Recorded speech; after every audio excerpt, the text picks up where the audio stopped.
Well, welcome all. Some of you I can see, most of you I can't, but I know you're there, and it's really, really lovely to see at least your names. And I wish we could have done it all in person, but of course we can't. But anyway, very, very warm welcome to the Friends lecture for this year. We had the in-person lecture on Wednesday, and Sharon gave a wonderful talk, which you will hear in a moment. So anyway, in order to make sure that we could all, or you can all hear it, she recorded it. I'm very grateful for her for doing this.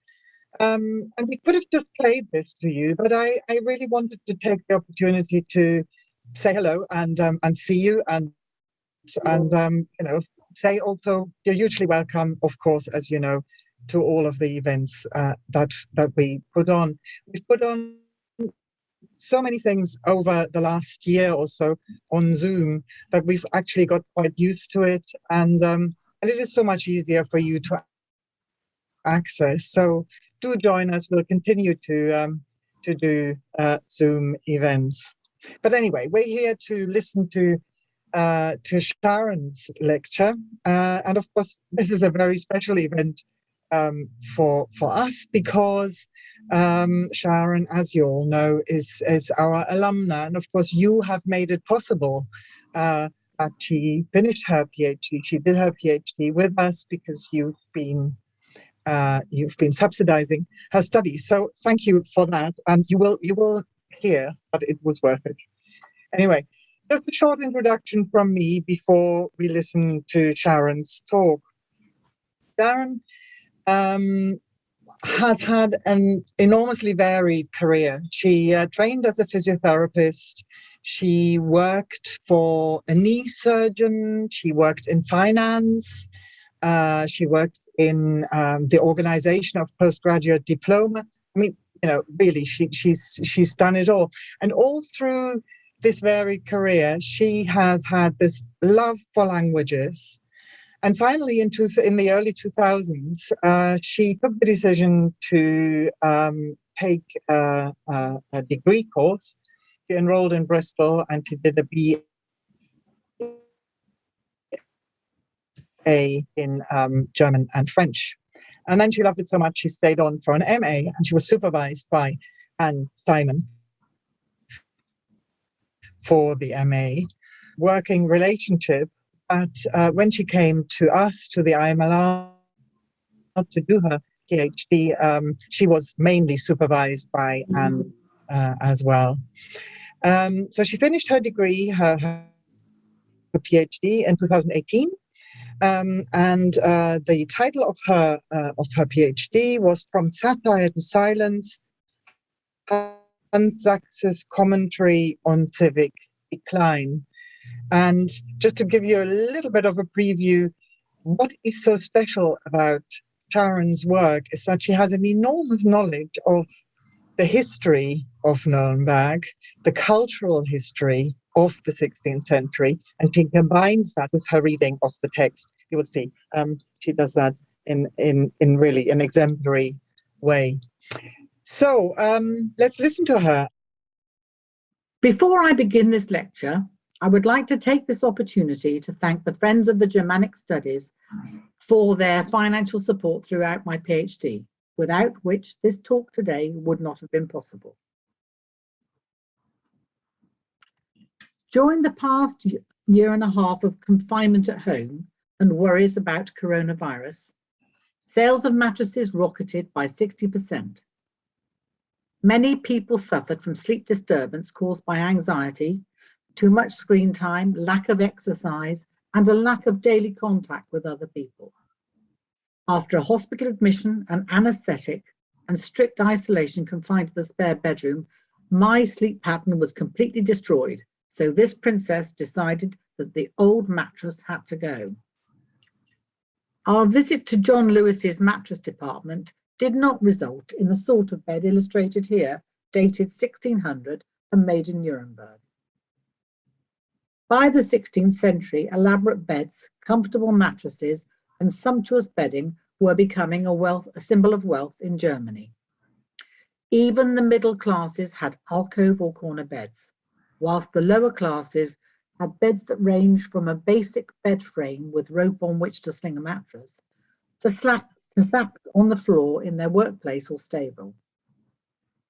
Beds tended to be short, not because the population was dominated by vertically challenged people, but because most sleepers adopted a seating position, since it was thought to be dangerous to your health to sleep flat, as traditionally it was feared that death took you in the night. Furthermore, patterns of sleep were different. People did not sleep for today's desired 7 or 8 hours at a stretch, but often went to bed at dusk for a couple of hours, then, after waking, worked for a while before going back to sleep for another nap until dawn. This also meant that some people worked and slept in the same room. So commonplace were beds becoming that on the 9th of September, 1553, Sachs wrote a play about one entitled Der verdorbene Edelman mit dem weichen Bett, das Kaiser Augustus wollte kaufen. He used the bed in this play for 3 main purposes. First, to satirize a documented event in Nuremberg. Second, as an emblem for the burden of rule. And third, to explore the political purpose of gifts. The bed featured in this play belongs to the protagonist Superbus, a vain, dissolute nobleman who deceives his acquaintances about the true state of his finances, and whose behaviour is used by Sachs to discuss the tenets of the Lutheran faith, whilst at the same time satirizing the behaviour of the upper classes in Nuremberg. Attention will be drawn to the topical references in the play, to Sachs' uses of dramatis personae as ciphers for real people, and to his criticism of their behaviour, features which serve to anchor this play firmly in the heart of Nuremberg society. As this talk is based on the second half of the play, I will give a short review of the pertinent history and a brief recap of the first half of the play discussed previously in the Friends newsletter 2020. This Fastnachtsspiel was written after a very turbulent period for Nuremberg, namely the Zweite Markgrafenkrieg, which comprised 2 sieges of the city and its territorial lands in March to June 1552 and April to June 1553. The catalyst for this action was the defeat by Emperor Charles V of the League of Protestant States in the War of Schmalkalden from 1546 to 1547. This victory allowed the emperor to force Catholic religious practices onto Protestants throughout Germany. The changes were encapsulated in the Augsburger Interim of 1548, which reimposed the Latin Mass, along with the elevation of the host during Mass and the reintroduction of Saints' Days, amongst other things. Henceforth, all Protestant states, including Nuremberg, where Lutheranism had been adopted in 1525, were forced to comply with the religious practices of the Catholic Church. Encouraged by his success, Charles V decided to create a standing army and proposed to allow his son, Spanish-speaking Philip, to inherit the German part of the Holy Roman Empire. This caused the Catholic and Protestant territories to unite and agree to confront Charles V in the skirmish known as the Fürstenaufstand of 1552. The mainly Protestant forces, led by Moritz von Sachsen, chased the emperor over the Alps into Villach in Austria in 1552, leaving the emperor's brother Ferdinand to come to a settlement with the Union of German Territories. The Treaty of Passau then became the basis for the religious peace of Augsburg in 1555. Whilst all attention was focused on these talks, the Hohenzollern Margrave Albrecht Alcibiades of Brandenburg-Kulmbach gathered his mercenary forces and attacked Würzburg, Bamberg, and Nuremberg. His official reason for doing so was that these cities had not kept to their agreement to be neutral in times of war. In the case of Nuremberg, Alcibiades' actions were born out of his jealousy of the city's wealth and his desire to recover previously held family territory surrounding Nuremberg and now owned by the city. The Brandenburg Kulmbachs were the poorer branch of this Hohenzollern family. Alcibiades' grandfather Friedrich had left the dynasty in debt due to extravagance, failed investments, and over-generous support of the military actions of Maximilian I. To fund his lifestyle, Alcibiades pursued every chance to engage his mercenary army, which he had inherited from his father Casimir, who had died in 1527.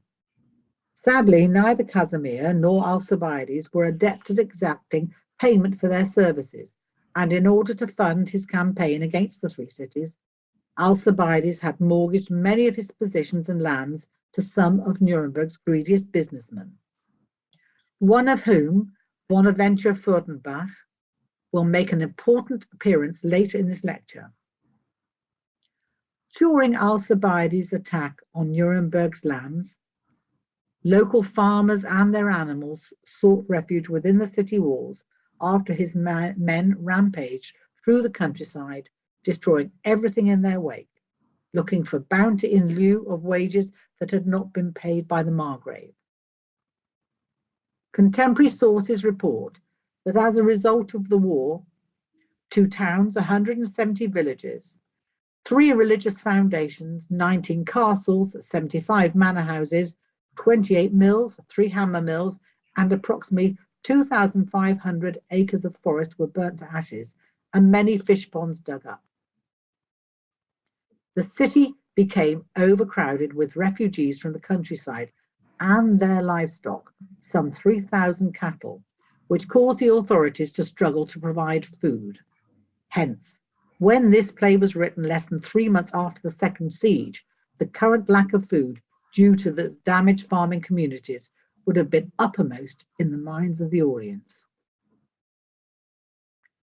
In the first part of the play, Sachs portrays the dissolute life of a young nobleman Superbus, who is in debt to the fishmonger, 2 tailors, a moneylender, his servants, and an armourer. Armour made in Nuremberg was exquisite and sought after, as this example in the collection at the Fitzwilliam Museum, Cambridge, shows. To fund his extravagant lifestyle, Superbus has borrowed money from many sources, including moneylenders, borrowing from one to pay another, living in a spiral of debt. At the end of the first half of the play, Superbus suddenly dies, leaving his creditors and his household out of pocket. The action of the second half of the play moves to the imperial court, where no one from the first part of the Fastnachtsspiel appears. The first half of the play focuses on how the debts caused by Superbus's desire to appear wealthy affect his supplier and servants, whilst the second half informs the audience how Superbus used lavish entertainment to fool the other courtiers about his wealth. Thus, the 2 halves of this play are interdependent, allowing Sachs to use Superbus's folly as a foil for Augustus and enabling Sax's criticism of squandering and the attitudes to it by different levels of society. Sachs' selection of Augustus as his emperor indicates his humanist education and an apt choice, as Augustus was the first Roman emperor. This reflects the contemporary political discussions in which King Ferdinand I was negotiating to become the first dynastic emperor of all the German lands instead of his nephew Philip II of Spain, Ferdinand being more acceptable to the German principalities and territories. Incidentally, Augustus, or Octavian as he is sometimes called, was well known for sleeping on a low stone plinth, so no comfortable John Lewis mattress for him. On hearing that Superbus's creditors were to sell his goods and chattels to settle his debts, Augustus surprises his court by deciding to buy Superbus's bed. His own bed, described by one of his courtiers in an effort to dissuade Augustus from the purchase, is not stony but luxurious. It was made from velvet, silks everywhere, on golden columns made from maple, the covers gleaming from sable and pine marten, muskins and exquisite furs. Augustus's head obviously lies as uneasily as Shakespeare's Henry IV, for sumptuous beddings don't soothe him into sleep, as you can see. Hence, Augustus ostensibly wants the nobleman's bed because it was so comfortable that Superbus was able to slumber despite his debts and creditors. Here, the bed becomes a symbol for lack of conscience or sloth. Or is there an alternative meaning? Sachs chose to mirror King Ferdinand in Emperor Augustus as the leader of a first inherited dynasty, though he may be suggesting that Ferdinand similarly seeks refuge from the affairs of state, which he finds a heavy burden. His worry may arise from his negotiations to secure the Habsburg inheritance, when he was obliged to find a religious settlement acceptable to the Protestants, perhaps uncomfortable bedfellows. Furthermore, debt may have also been on his conscience, as he had borrowed the sum of 60,000 florins from two Nuremberg patricians, Bonaventura Furtenbach and Hans Ebner, to help fund his military campaigns, and he was contracted to repay it within a specified time limit and with silver from the Kuttenberg Mountains in Bohemia. Sachs' Fastnachtspiele have many layers of meaning, and in this case, the making of one particularly luxurious bed could uncover the meaning of this play. Royal beds manufactured in Nuremberg would have been similar to Augustus's bed, and probably designed by one of Nuremberg's great designers, such as Peter Flutner, artist, designer, and sculptor. He designed the Hirschvogelsaal and worked on the Tücherschloss in Nuremberg. But he is also known as a designer of furniture, including beds. These may have been carved from exotic woods, decorated in gold leaf, hung with curtains made from expensive materials, and made up with bedding of the best quality. Recent research on castle inventories from the late 15th and 16th century in Franconia provides us with details of beds found in the Brandenburg-Kulmbach and Brandenburg-Ansbach properties, as shown here. Why would Sachs be interested in a luxury bed? We know that he had written satirically about the effects of the Augsburg interim in another work, Das Interim, dated the 21st of August, 1548, which covers the repercussions for Nuremberg of its imposition. Then, in 1550, Sachs had written the Tragedia mit 6 Personen, Die Enthauptung Johannes, in which he uses the martyrdom of John the Baptist as an allegory for the downfall of Andreas Osiander and Veit Dietrich, leading local priests who refused to accept the interim. However, while the effects of the interim were a theme in those recent works, neither Osiander nor Dietrich is mentioned by name. Stephen Wales is convinced that their downfall was a subplot in several plays, a clue which helps us to unlock the subplot in this play, because in the case of Dietrich, the final straw that lost him his church position in Nuremberg was, in fact, a bed. Veit Dietrich was the son of another Nuremberg shoemaker. His intellectual ability had been recognized during his childhood, and his education had been sponsored by a benefactor, enabling to attend the university in Wittenberg. There he impressed Philip Melanchthon with his intellectual abilities, and subsequently became a trusted advisor to Martin Luther, accompanying him to many important meetings, such as the Marburg Colloquy in 1529, convened by Philip of Hesse to unite the Protestants of different creeds. Dietrich eventually returned to Nuremberg to take up a position at the Sabaldeskirche and became a trusted theologian for Nuremberg City Council, so much so that he began to represent Nuremberg's interest at Protestant religious meetings. In order to uncover the process which caused Dietrich to lose his position, we need to return to the end of the War of Schmalkalden in 1547, during which Nuremberg had claimed neutrality, but in reality supported both sides with money and arms.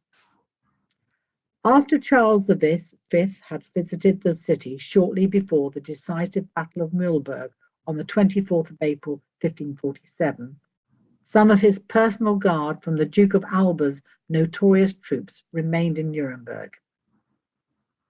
They were divided into 3 groups and billeted outside the city in the north, the northeast and southeast, effectively surrounding it and intimating their intention of ensuring Nuremberg's cooperation with imperial edicts.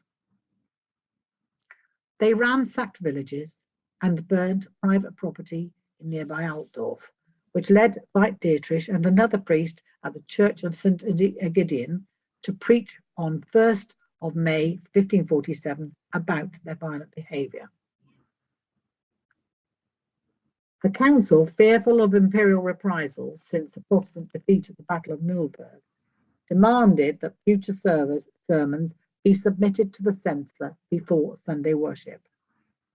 Then, in a sermon preached on the 18th of May, Dietrich predicted that the Bishop of Bamberg would demand financial recompense for monastic properties and revenues lost in the Reformation, especially now that Charles V intended to reimpose Catholicism on all parts of the German territories.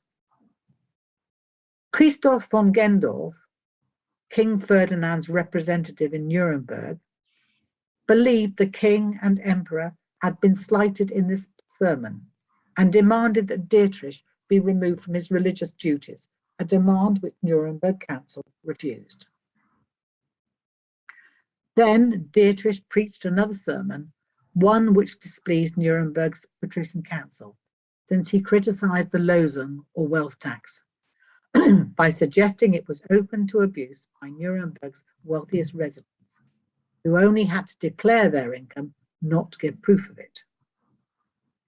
He claimed the receipts for the Gemeinnütz, Nuremberg's own system for poor relief, would be lower than anticipated.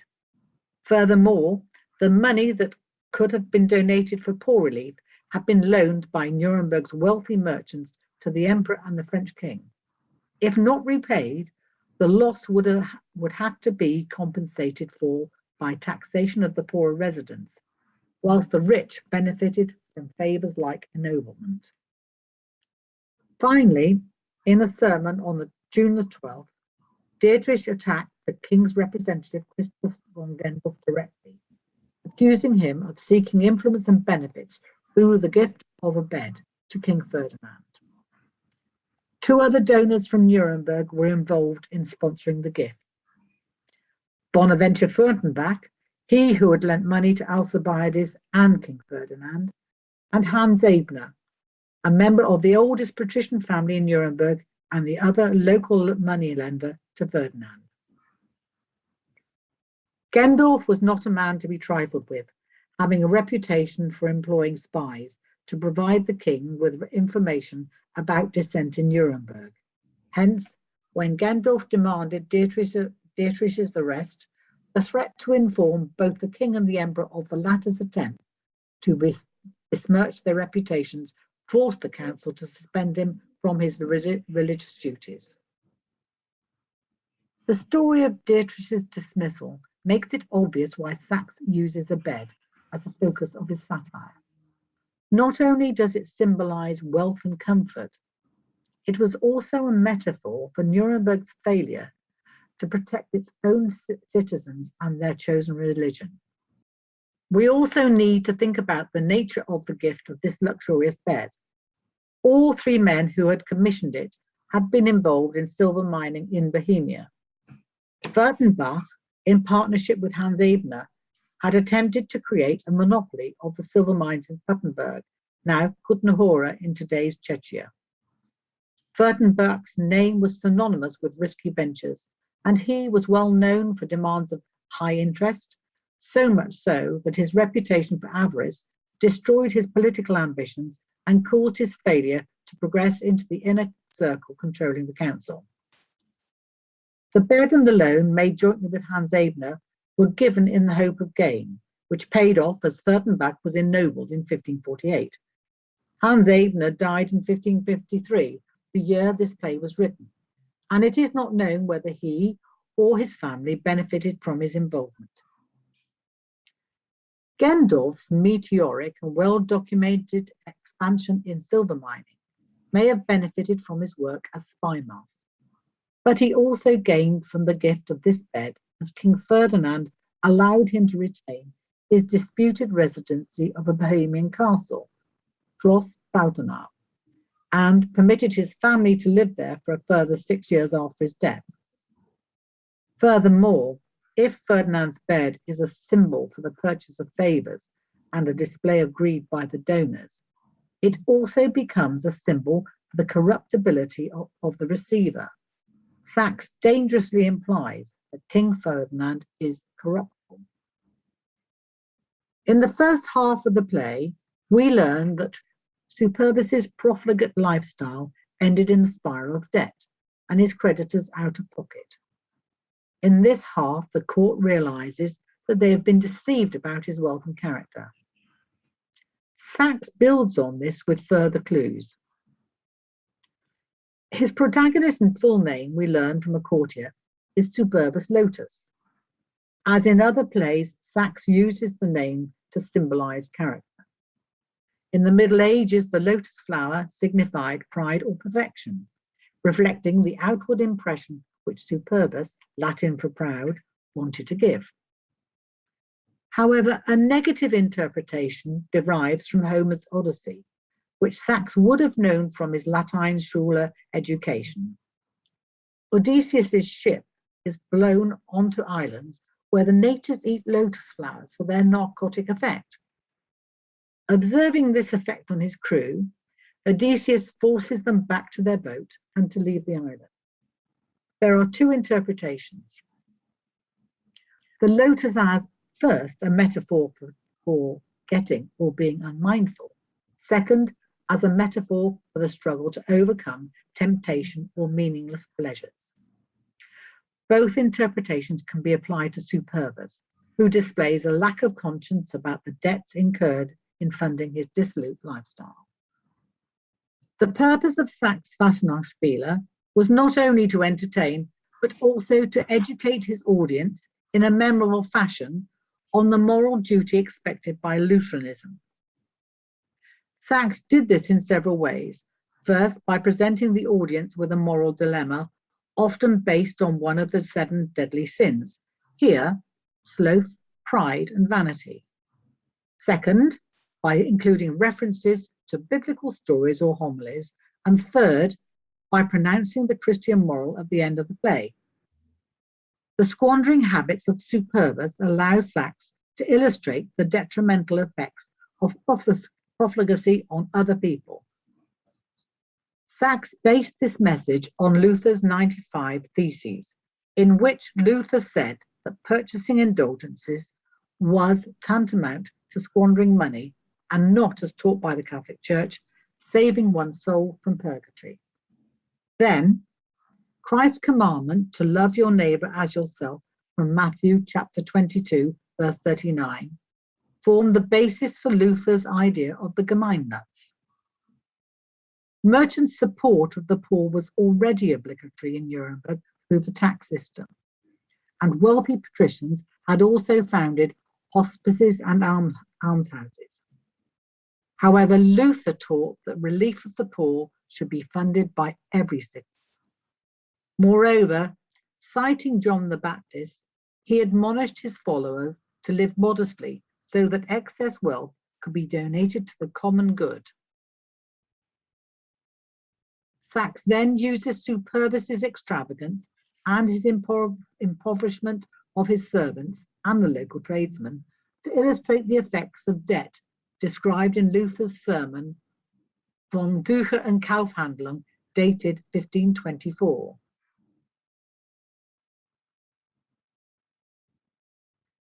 Finally, Sachs allows Augustus to pronounce the Christian moral of the play, which is unusual as Sachs normally writes himself into the play by ending with the moral and the words, "Hier spricht Hans Sachs."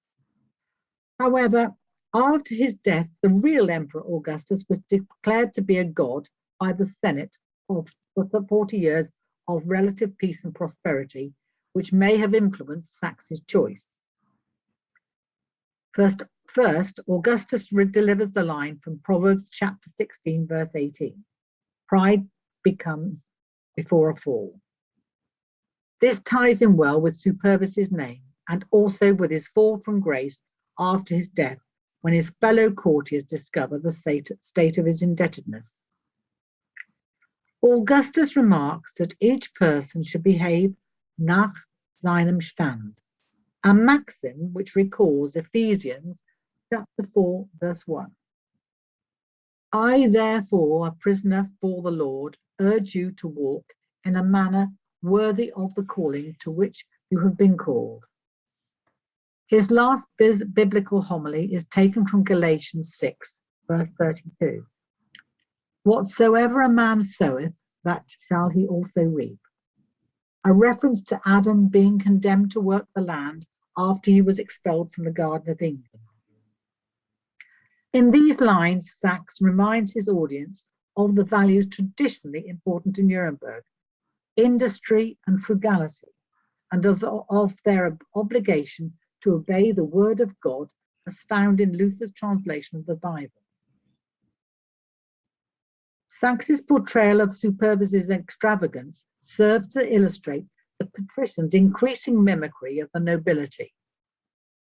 The sons of the city's wealthy merchants were not going into trade, but ate and drank to excess, wore extravagant clothing, and passed their idle days jousting. Through Superbus, Sachs criticizes the upper classes in Nuremberg for abandoning their traditional merchant values as well as neglecting their Christian duties, both of which underpin Nuremberg's successful society and wealth. However, could Superbus, like Augustus, be a cipher for a real person? The clues again lie within the text, enabling Sachs's audience with their proximity to contemporary events to recognize the personality being satirized. We know from the first half of the play that Superbus owed money to many people, including moneylenders. His fellow courtier, Fabius, describes Superbus's carelessness with his money and mortgaging of his lands to maximize his capital while spending profligately. But it was the latter's pride that prevented him from admitting he was unable to afford his lifestyle. All these clues lead to Albrecht Alcibiades. Even his dissolute character matches that of Superbus. From Eugen Kusch we learn, zeigte von kleiner auf keine Lust zum Lernen, sondern übte sich früh in Reiten und Streiten, Saufen und Raufen. If Superbus is a cipher for Alcibiades, then Sachs suggests that the latter similarly has no scruples about his treatment of people and property, and still slept very comfortably in his own bed. Sachs, through this satirical portrait of Alcibiades, would have tapped into the resentment present in his audience towards the man who had recently caused so much pain and destruction for Nuremberg citizens. Furthermore, Superbus shows himself to be deceitful and lacking a conscience, traits common to Alcibiades. As the leader of a mercenary army, Alcibiades was indiscriminate about which side to fight on. Hence, during the Schmalkalden War, despite being brought up a Protestant, Alcibiades chose to fight for the Catholic Imperial Army, that is, where he could earn the most. Then he joined the first Aufstand against the Catholic emperor in order to advance his own plans. He was not only without scruples, but cleverly manipulative of people who might help him feather his own nest. When, in August 1552, after his first attack on Nuremberg, the emperor ordered that Alcibiades should compensate Nuremberg for the damage inflicted on the city, which at that time was assessed at 2 million gulden. Alcibiades persuaded for King Ferdinand of his contrition, and the latter mandated that Alcibiades only need pay 100,000 florin. Sachs illustrated Ferdinand's change of attitude towards Alcibiades using Augustus as a cipher in 3 separate places. First, Augustus criticizes Superbus's wasteful expenditure at a time when the poor are starving. Then, second, he moderates his view as he explains Superbus's excess debt as poor money management. And finally, he berates Superbus's creditors for their threatening demands, although these creditors were just simple tradesmen and servants whose own livelihoods were threatened. By exhibiting false contrition, Alcibiades is back in the fold and Nuremberg is out of pocket. And then Alcibiades returns and lays siege to Nuremberg once again. If we accept that Superbus is a cipher for Alcibiades, then we're left wondering what sort of bed the Margrave slept in, for it must have been unusually comfortable in light of all his treachery. An inventory dated 1532 from the Plassenburg illustrates the number of luxurious beds and bedding present during Alcibiades' childhood. Hence, we can conclude that Alcibiades, like Superbus, slept like a baby. This bed is to be found at the Plassenburg in Kulmbach even today. It was made in 1604 for Alcibiades' descendant, Christian von Brandenburg-Bayreuth, and his wife Maria. The inventory details its luxuriousness. It has an octagonal base with 8 columns made of oak, painted in gold, brown and green. The canopy has a glass ceiling, and the original curtains were decorated with pearls. The 2 sculptures are Caritas and Pietas, carved in lime wood, perfect as a gift for a modest bride. The other bed belonged to the Brandenburg-Ansbach family and was made for Georg Friedrich, who died in 1603. It is crafted out of ebony, ivory, fruitwood, and tropical woods, despite being a glorified camp bed. It is made in the style of Peter Flutner and is very similar to the Paulus Schürl bed shown at the beginning of this lecture. Hence, we can conclude that the Brandenburg dynasties slept in great comfort despite their troubled consciences. Now that we have thrown back the covers on Sachs's Fastnachtsspiel, the play that seemed odd, if not trivial, takes on a deeper meaning. All the luxury materials in the world cannot hide the P underneath all the mattresses, namely a sharp criticism of events happening in the city, condemnation of the merchant classes and their withdrawal from prudent governance, the lack of adherence to Luther's words, the failure to support Protestantism both nationally and locally, and the lessening of the initial fervour of Protestantism displayed by Nuremberg citizens in 1525.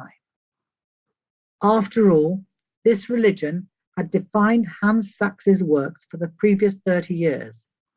But the Fastnachtsspiele written during the 1550s have layers just like bedspreads, which, when stripped back, uncover a complex foundation of critical disappointment.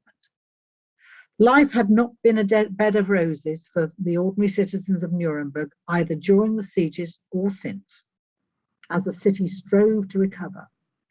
By using Superbus as a cipher for Alcibiades, Sachs was able to portray the effects of extravagance while simultaneously blaming, without naming, the source of Nuremberg's misery. Thank you.